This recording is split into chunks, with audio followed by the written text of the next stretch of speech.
Live here pretty soon, guys. Okay? Okay, good evening and welcome to the May 15th meeting of the Victoria Park and Rec Committee.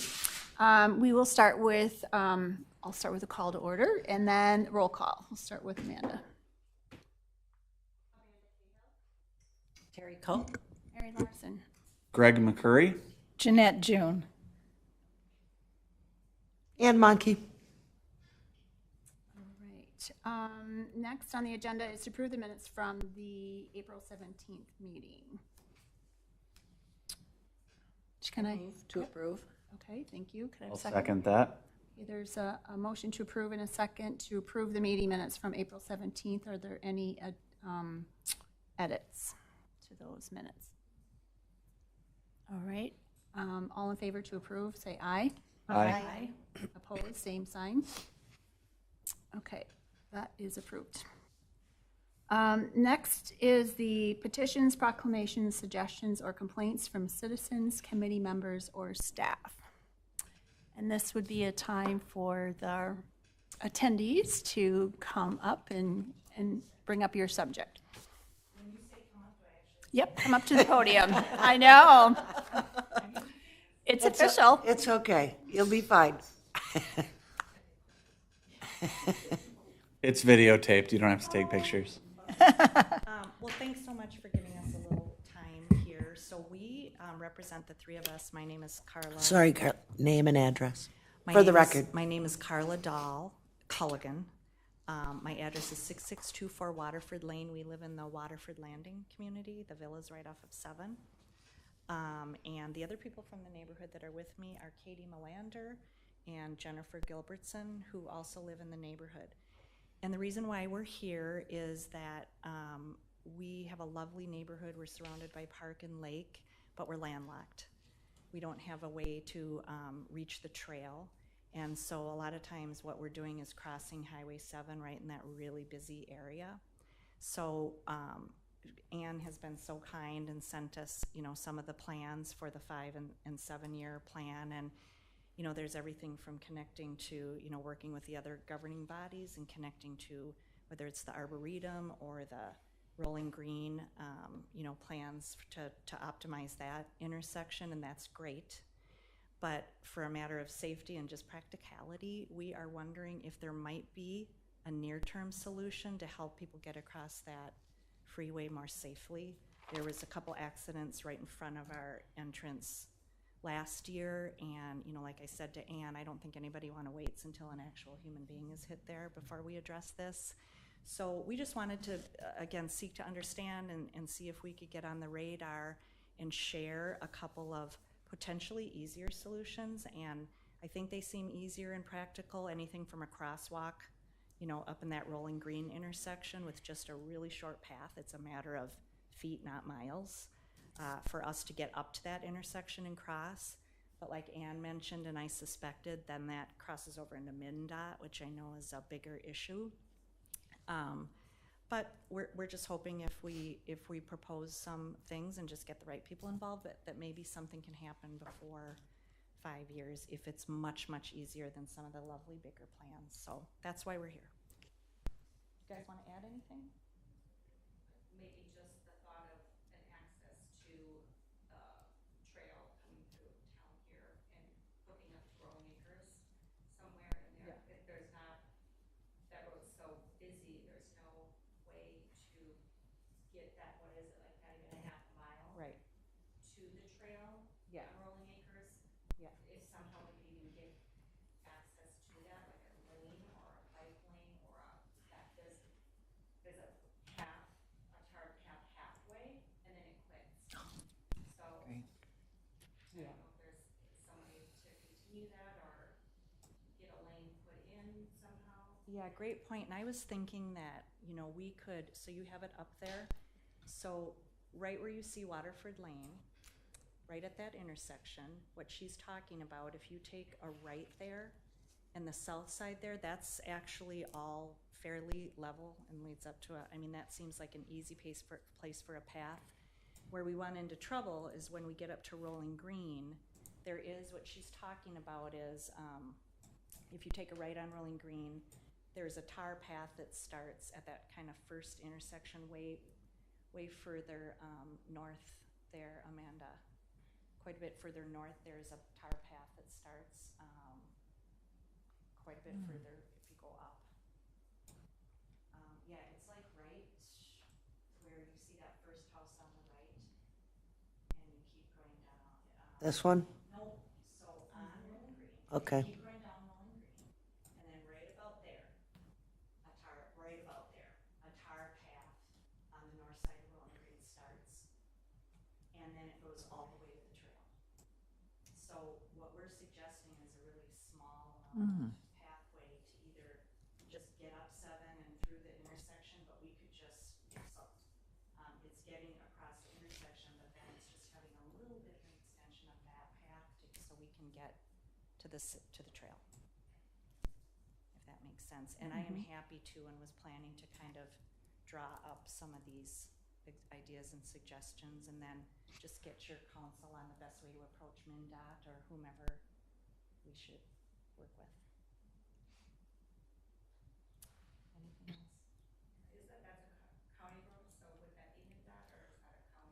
So Rolling Acres Road, otherwise known as County Road 13, is a county road. So we do work with the county on projects like this. I know that at some point in the future, I don't have a date on it yet, but I know Rolling Acres will likely be redone, and that will include trail, the extension of trail all the way up to Highway 7. But I think that is like the 5-year. It's out there, yep, plan. yep. So that's why, that's really our goal, is to see if there's just an interim, little bit of a Band-Aid to help with this. And I think like Jennifer is saying, if we were to go on that north side, I don't know if that would be MnDOT, just on the embankment on the side. Over on the, Well, I'm talking about now from our entrance to get up to the intersection. right, On the north side there, that's just, again, I don't even know how many feet it is, but it's not even, I don't think, 1/8 of a mile. And then we take a right on Rolling Green. So is it possible that that little section plus the Rolling Green would be city and county? no, this would be, on 7, it's MnDOT. Even if it doesn't touch the road, if it's just a path? Yes, so right of it? see these big lines out through here? That's all MnDOT right of way. But what about to the right of our, north of our entrance? Oh, there we go, I see what you're saying. Okay. Yeah, so all this is MnDOT right of way. So they would be involved with it. Okay. And then when you get down in here, it is county. And one of the challenges that we face is, so the trail actually ends down here. Okay. And so, yeah.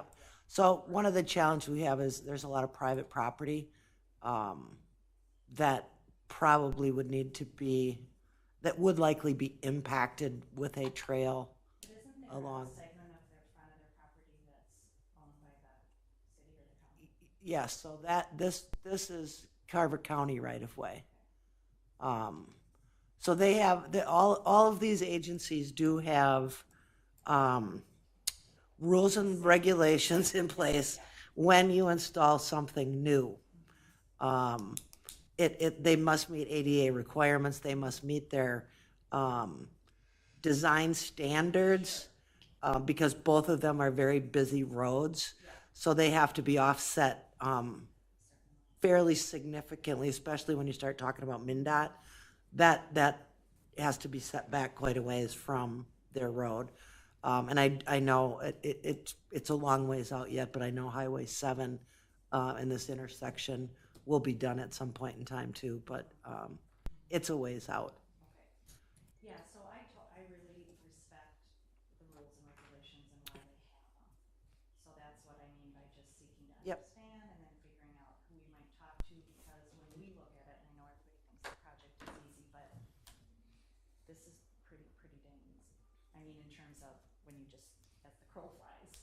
And then the other thing, I just wanted to say, there's all sorts of different, there's bigger ones that could go through our beautiful, there's bigger trail opportunities that could go through our beautiful Carver County Preserve back there, and more people could enjoy it, and that connects directly to the trail up there, and there would be no roads involved. But there is a floodplain and some issues there, although we think there's enough dry land that it could be done without too much water issues, but we understand that is a process. But the other one is right at the back end of our neighborhood. At the very end of it, there's a cul-de-sac, and you can see where your black line goes there. There is actually kind of a natural path, a really wide path, and that goes up onto a private road that then goes directly out to Rolling Green. That lady is a little bit aggressive about not wanting us to. Sometimes we'll walk that just to get through and then get up to Rolling Green. We still have to cross Rolling Green before we get to a path, but she's a little aggressive about. She is told us she doesn't want it. Yeah, and but we don't know. She says that's her land. We don't actually know if that's her land. You guys must know. Yeah, all these properties between Waterford and Rolling Acres Road, it's all private. Okay. Yep. But is that maybe another option, is to see about an easement and then a trail along the side of their road? I mean, maybe that's another option. Maybe we could bake her some really nice cookies. So anyway, I think there's a lot of different options before the huge Highway 7 or Rolling Green reconstruction that we're just wondering if we could propose. Anything else? Okay. Well, thank you very much for your time. We appreciate it. Thank you. Thank you. Thank you. And so you have Three Rivers Park, so is that Carver Park Reserve Yes, that you have highlighted? yes.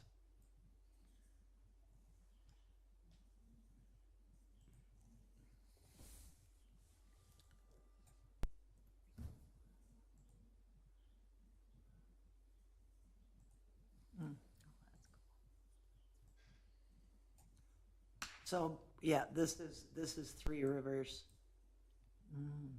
And right next to it, adjacent, is a large wetland complex. Oh, that's what you just highlighted in yellow, Yeah. the wetland? I'm going to say one more thing. I walked that a couple weeks ago to try to get an understanding, and as you know, we had more water this year than we normally have. And while I totally get that it's a swamp and there's floodplains, there are sections that if they would even need an elevated bridge, it wouldn't be much. And I'm not sure they would. I think it's a matter of the pros going out and looking. But that would be, if we could figure that out, the path of least resistance, because it would go around, there's a few different ways it could go, but on where you see what would it be, the southwest side of it, northwest side of it, right? Even further down with your cursor, that is goes into up to that Boy Scout camp, and we can connect to the trail right there. So literally, it's just kind of crossing the swamp and going up the hill. So that is another option. I feel like because that's a little longer, I don't know if that seems like it would be more difficult, but it would actually be the one that doesn't involve any roads. And more people could enjoy it and see the preserve then as well, and the lake. Thank you. Thank you. I just want to say thank you for coming. It's always good to hear from people and their concerns about the trails and how do we connect them all. We have your same interest about getting trails connected and getting people safely to downtown. So thank you for coming. Anybody else have any questions for the residents that are here? No. All right, Thank you. thank you. All right, moving on then, we'll move to our old business, which is the National Fitness Campaign and Fitness Court information and discussion. Thank you. Have a good night.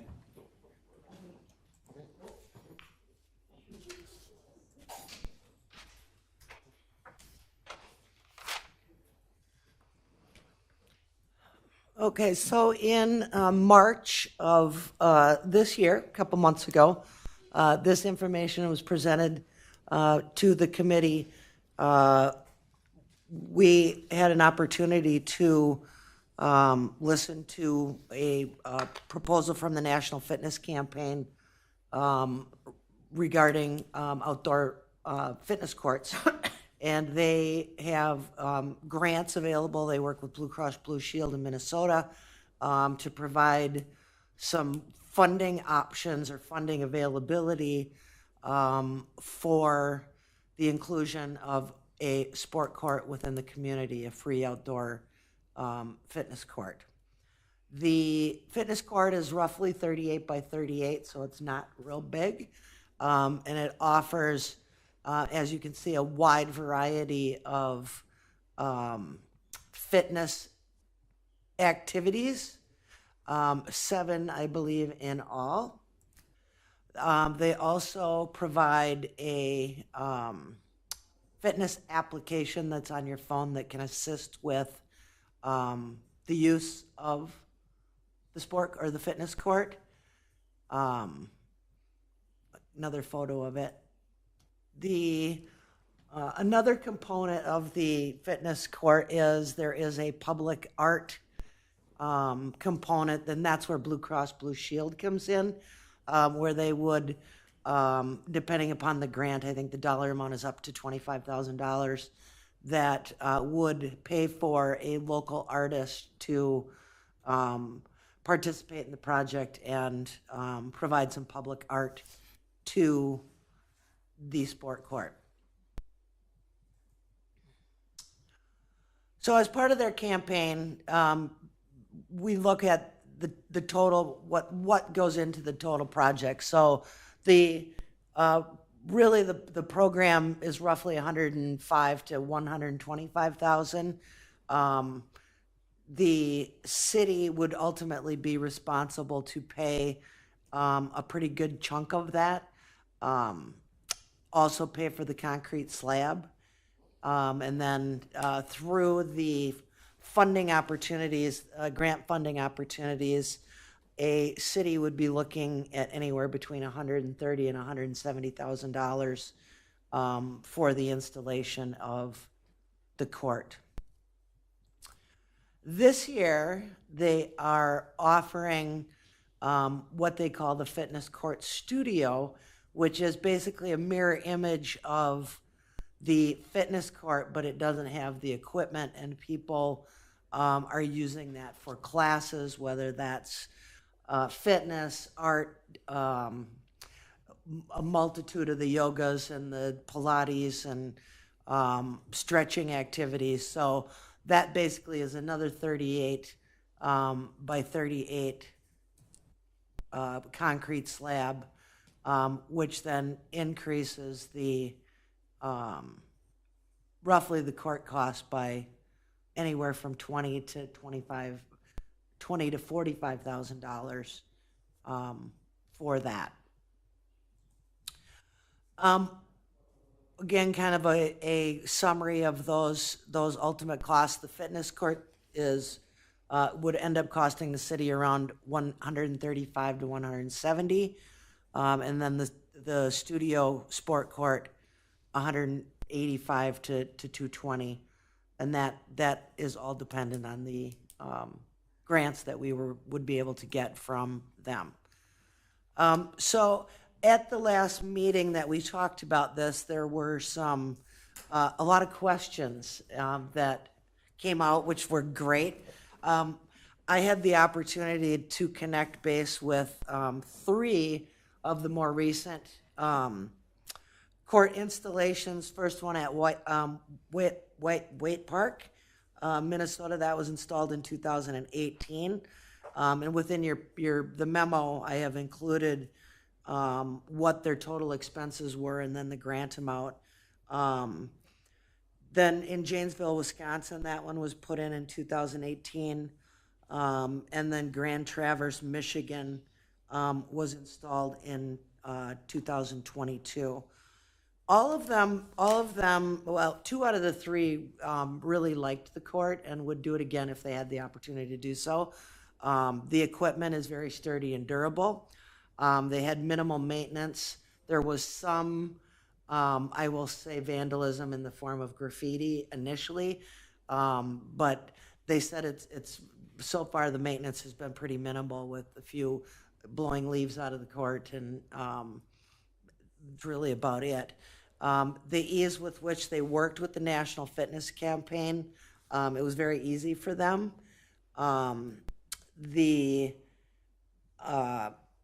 of the questions was, are there other types of equipment available that we could, that's similar to it, and what would it cost? Yes, there are a multitude of outdoor sport courts or outdoor, I would say, fitness equipment. But based on what I know, they are going to be likely higher costs than what this would be, just based on the grant alone. Liability issues was a question, and we are self-insured through the League of Minnesota Cities, so it would be the same as any other outdoor park equipment that we have within the fields. We have I think it's $2,500 deductible for anything. So from my perspective, liability is not an issue.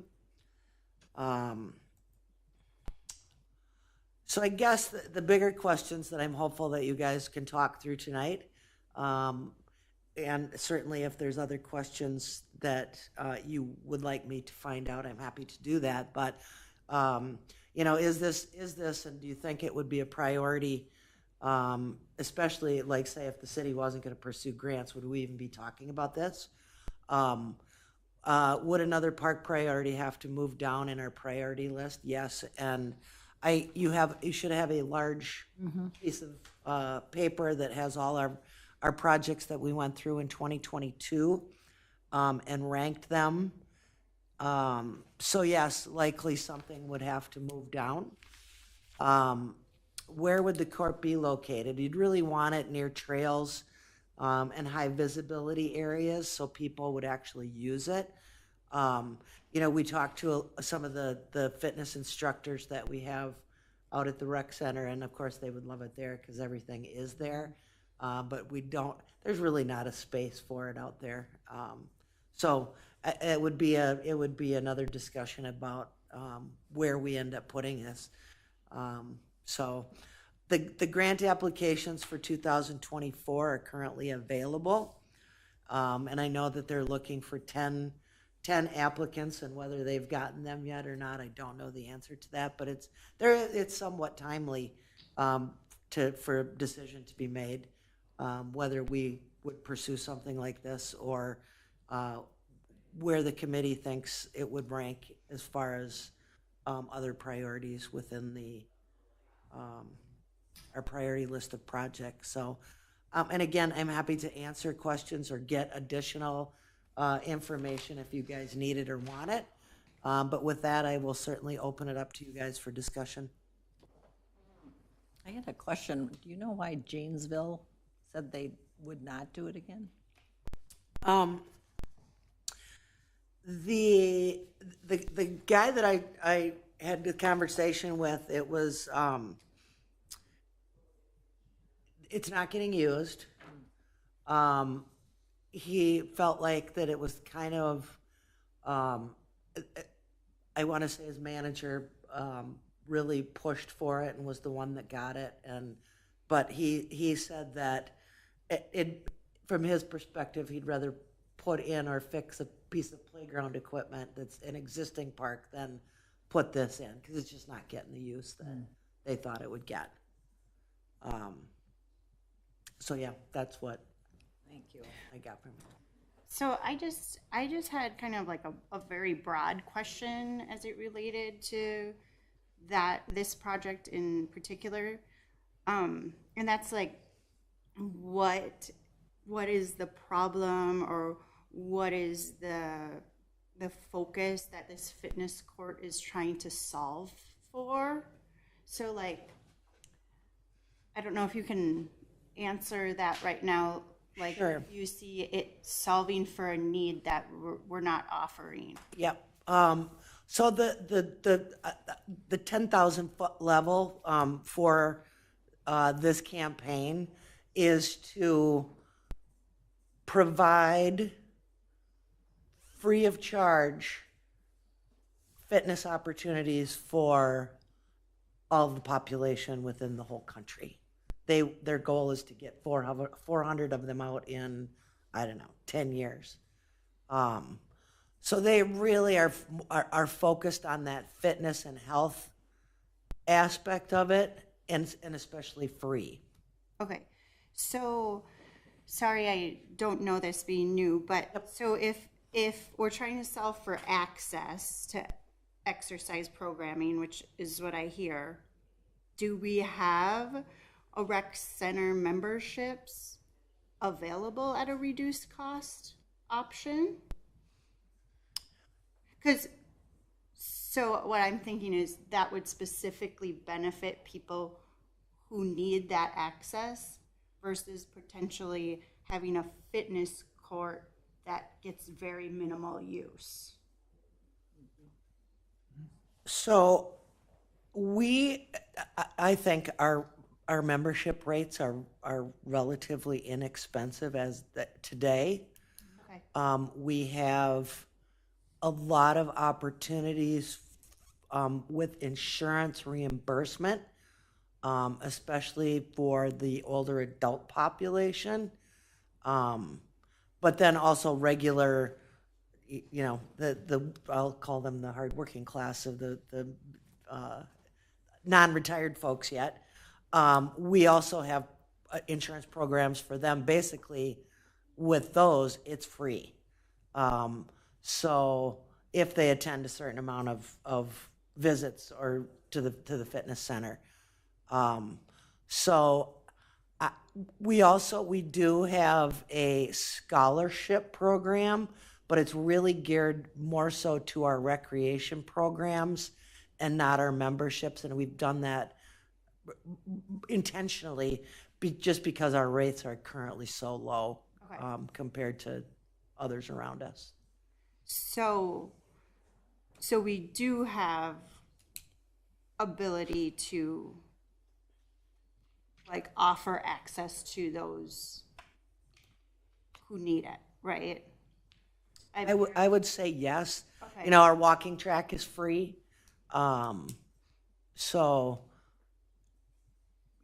I would say yes, that we do provide, not free. I mean, it isn't free. I'll be upfront on that. Except for those that participate in like a Silver Sneakers program or Active and Fit or Healthy Choices. So, but we do have a pretty good number of people on those programs. That Are even if they're not in the retirement age for their health care covers their membership. In some instances, they do, yes. Okay. So some people, some Plans. yeah, some companies or people that, you know, the folks that work for certain companies, a lot of their health insurance programs will pay for a membership to a club. And like I said, if they join, it's almost free if they meet those, I think, 8-12 times they have to come. A month. Yep. Okay. Good question. More of maybe a comment, and I'm more like, I love the priority list, and I really don't like deviating from when there's a plan and priorities already in place. Just kind of more of a comment there. And if there were members of the community coming in saying, we want this and we need this, I think that's completely different than some organization from San Francisco, California. Nothing against San Francisco, I'm sure they got great stuff. But I would rather, if we're gonna move priorities around at all, in my mind, it's when someone comes before and says, hey, I'd really like to be able to get my neighborhood connected to the trail system. So we're listening to the citizens and not an outside group that just wants to build something in our community. So more of a comment at this. And so in my personal opinion, I wouldn't support even putting this on the docket right now for the future when we have all of these priorities that a lot of time has already been spent on thinking about and prioritizing and putting numbers to. My question or my thought behind this is a for-profit company. So I'm kind of going, where, I don't understand kind of why it would be beneficial to them. I mean, are they hoping down the line we would buy more stuff from the company, or? I think that the intent is good behind it. They are a for-profit company, really geared towards health and wellness is what they're doing. Yeah, and it's around equity, right? So getting access to this kind of equipment. So in other areas, like in Milwaukee or in Minneapolis or something like that, that might be a great idea. But if it doesn't seem to be a need, maybe in Victoria, as much as it is in other areas from an equity perspective. The other thing is, again, it's something that would be used 4 months out of the year, maybe 5 months out of the year. So I'm going, I would rather see us, if there's a need to have, as you were talking about, Amanda, that either more scholarship programs that people could go to the rec. I would rather see us do it that way rather than putting something out there and saying, no, this is free. And the other piece I have too is, and I was thinking about, I understand the art piece, but eventually with our weather, the art piece is going to get worn, and then, okay, then what do we do? I mean, we do, that kind of concerns me as well. I would agree 100%. If there's opportunities to open up recreation, wellness stuff for people that can't afford it, absolutely, let's talk about it. With the equipment we already have, the facilities we already have them, if they're being utilized fully, right, then you can look at expanding. But I agree. Maybe there are some ways that we can look to make it affordable or more affordable for people that need that. Yeah, I actually like the idea of this fitness court, but my issue is priorities. So given all the other priorities that we have on this sheet, I don't think it rises to the top for me when we've got a laundry list of things that were already years and years and years out, and funding is an issue. So that's kind of where I'm coming from. Would I love to do it? Yes, but I just don't see it as high enough priority to move something around to put it up to the top. I agree. And do we need a vote to? Yes. No, because it wasn't. There's no vote to take, but I gathered that it's not a high priority, and this will be the end of that. We talk about it. Yeah, I agree with, I'm looking at all the priorities on here, and I did a little looking into what Waite Park site already featured. And so where this fitness court was in their community park, it already featured baseball and softball fields, batting cages, concession stands, ice rink and hockey rink, warming house, pickleball, picnic table and area, playground, disc golf, and splash pad. So when I looked at that, then I was like, oh, we're missing disc golf and splash pad in this community, so then I, found them, way down on the priority list.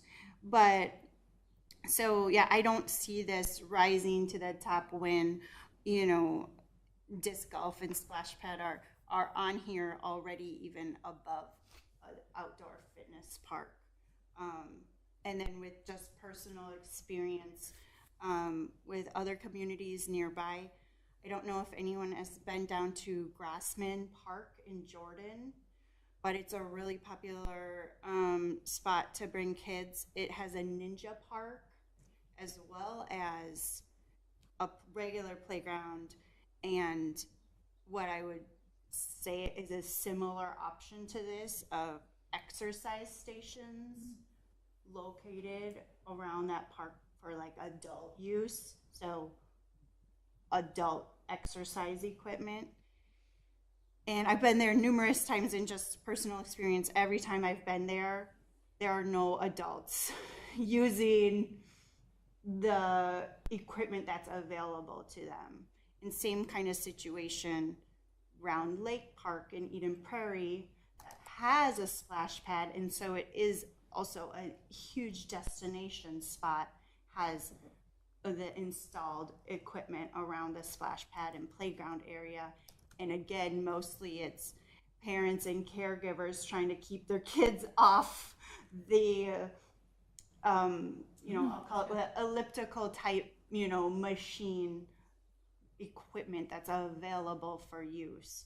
So just to reiterate on the priorities, I just wouldn't put this above what's already in the plans. And then again, with the access, just to, I feel like we could specifically address access to those who would benefit from it outside of the fitness court.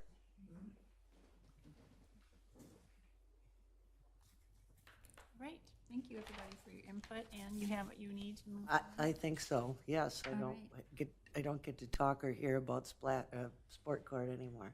Tennis court. Thank you for doing all that research, Ann. Thank you, Ann. Great. Yeah, it was interesting, it was interesting listening to what people thought, and, you're right, I think it's location, and so, yeah. Can I ask a question right before we move on?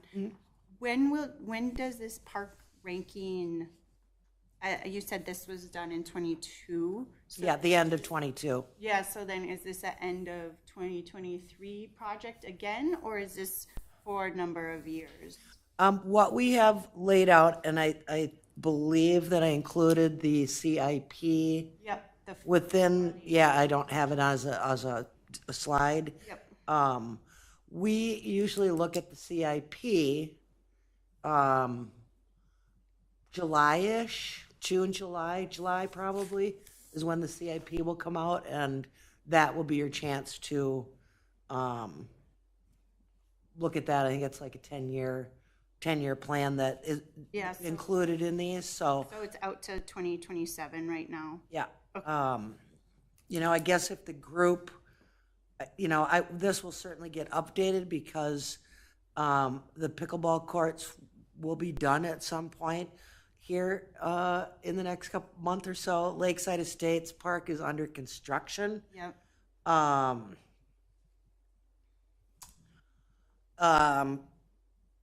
So yeah, we'll be looking at upping some of these within the CIP. Okay.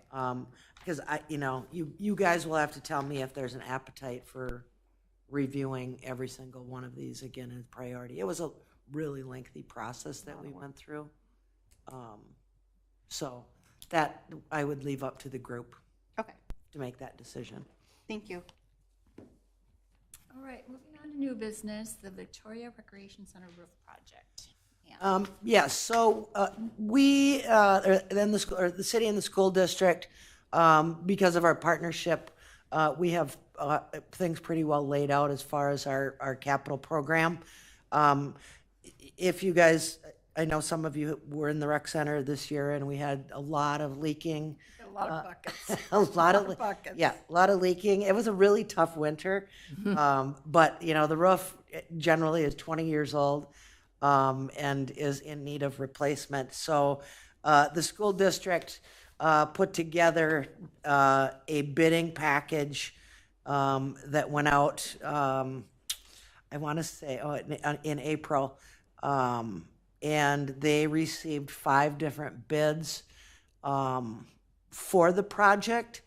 And as you can see, we have split up the building as what our portions are. So the two, I would call them A and C, are both the big ranks. And then this is the fitness center, locker rooms, entryway. This is our little multi-purpose room, and then the gymnasium. So the city will pay 100% of the cost for the roof on the multipurpose and the gym, and then we will split the cost 75-25 with the school district on the remainder of that. The total low bid was roughly $611,000 for the project, and then the city's cost. I'll break those down for you. Whoops, these are the total bids. The city's cost is roughly $231,537 in the schools, $279,562. We do also have what's called a capital maintenance reserve fund that the city and the school district share, putting in money. The school pays 75 and the city pays 25. So we'll be using that 100,000 to help offset the cost and bring down the expenses for this project. We anticipate that the project will begin September, October. One of the reasons why we did that is a lot of the school work that gets done is when the kids are not in school. So pushing it out a little bit, I think, will ultimately save us some money on those bids. The project is expected to take about 5 to 6 weeks. And there is likely going to be some disruptions where, we may have to close the fitness center down for a day or two when they're doing the rock and cleaning up there, because I guess it's very, very loud. I just wanted to share this information with you guys. Because of the timing on it, I took it straight to council for approval. We had $500,000 budgeted in the CIP for 2024, so next year. So we'll move it up on the list this year. And then, the last little piece of information, we have a fund balance that we utilize for these type of projects. And so we're at least good for now. So, any questions on that? Will there be any impact to the rinks? Because you know how hockey parents can be. Well, I have a kid in hockey. I'm just saying, last thing you want to do is cancel hockey practice. September, I don't envision any. October, the potential exists. Usually we're just starting to get active. So we will be meeting, the school district and the city will meet with the contractor to kind of discuss a game plan about how we want to approach this, and try to time it best that we minimize disruptions to certain areas as much as we can. So Just one other question as I knew this was happening, we were talking about it. Section G, as I walked in the other day, it looks like the paint's coming off the roof. I'm sure it's just aesthetic. Yeah. Is there anything that needs to be done about that? I certainly will look into that, but yeah. It just is an aesthetic thing as Yeah. you come in from the parking lot. And I was kind of glancing up at the roof going, oh yeah, here's what we're going to be doing. And saw that, so. 20 years with the metal roof and ice and snow and. Yeah, and I'm sure it doesn't it's not hurting. No, it's not leaking. Metal roof, Yeah. but it's, yeah. Yeah, it is aesthetics for sure, but yeah, because we're not getting leaks there. Right. So, yeah, nothing, I don't need anything on that either from a voting perspective, so. Great. All right, do you want to move on and talk about the rec center? Sure, membership update and check-ins, which it surprised me. I did the January through April, and we've already had over 31,000 people come through the facility. So we're still busy with the nice weather. People are starting to move outside a little bit, but which we anticipate with some lesser memberships and check-ins through June and July and August for sure. But our fitness folks are still coming, and once it gets really hot, the walkers will start coming back in too. And yeah, and the pickleballers have been in a lot as well. So.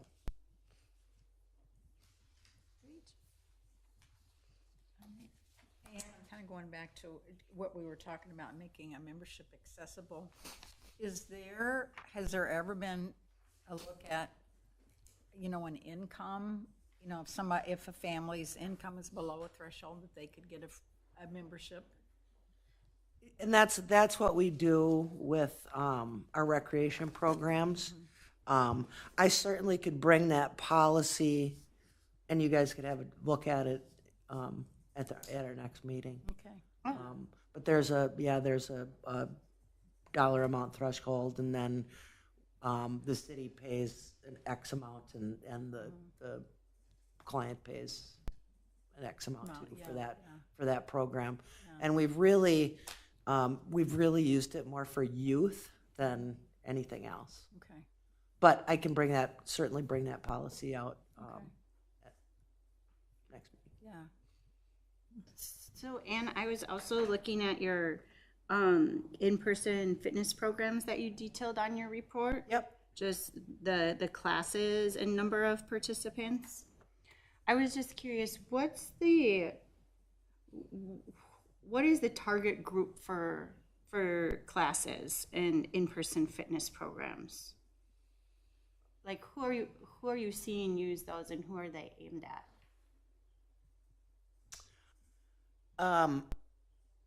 It's kind of all over the board. Okay. Yes, it's a wide range of people. We've got classes that are really geared towards our older adults. Okay. We have classes that are geared or attended by both male and female. Some are higher level classes, and some are lower level classes. Lower intensity. Yes.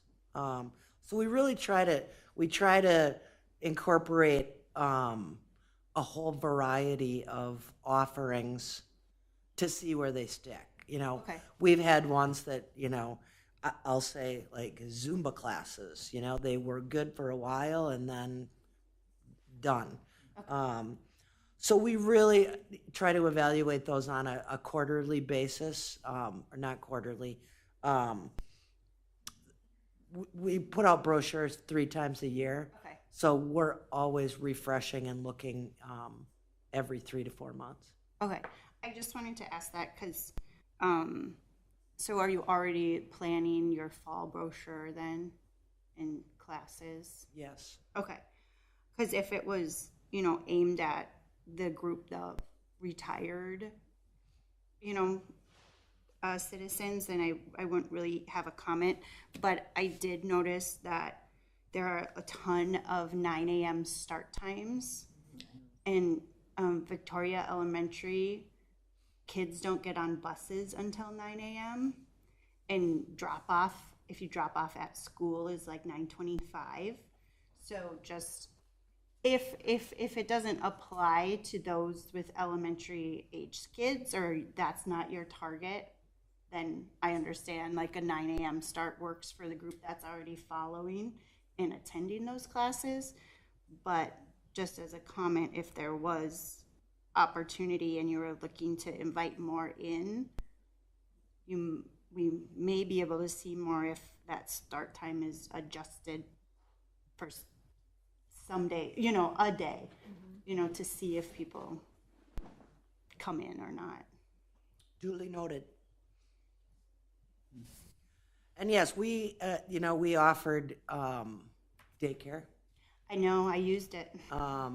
And I was a regular when there was daycare before COVID. Yeah, and that one, it just kind of fell off the face of the earth. So we haven't gotten a lot of pressure to restart it. Yeah. And then trying to work with fitness instructors as well as can be somewhat Their challenging, trying to get them to change and adjust. Yeah, I mean, like I said, yes. I know there are followers, Yeah. and there are regulars that are already Yep. attending, and this time obviously works for them, for the ones that are attending. Anne, and that reminds me of some other communities I've been in. that they have a scheduled regular time where the gym is open for little kids, and parents could bring in little kids. I'm thinking particularly in the winter when they're just desperate to find some kind of physical activity, where you pull out all the scooters and balls and anything you can think of, so that the kids can just run. I mean, the moms are usually with them, There, yeah, it's but it's just a open tot time yeah, it's open tot time. where, Yeah. yeah. I want to say Maple Grove maybe has an indoor playground. 'Cause I remember when my niece and nephew were little, we would go there and you'd grab coffee and just sit and hang out and watch them. It's a whole playground, but inside, and there's kids just climbing all over it all winter long. It's pretty Yeah, cool. But they had some gym times too, I think. Yeah, What you're just saying. that open tot time. I just thought, oh, because I know when I was babysitting my grandkids, it's like my daughter said, just take them to the gym. And it's just like, take off their shoes, let them run for an hour. And but How that would work with pickleball people. They like dodgeball. 1 to 3 or something. Kids. And the other thing Yeah. I've seen is, and we don't have the room for it, but it's, Greg, just what you were talking about, an indoor little play area. I know I just took them to Eden Prairie, had a small little place, and there's a fee to do it, but I mean, just climbing stuff. But I don't think we have the room for it. Yeah, it's challenging. Ollie has talked about it, but she would love to have one for years, and Yeah, I don't know where you go with it yeah, where possibly could you put it? without losing something. Yeah. All right. So, well, then I guess we're ready for adjournment. If I could have a motion to adjourn. So moved. And a second. I second. We have a motion and a second to adjourn. All in favor, say aye. I Opposed? We are adjourned. Very nice.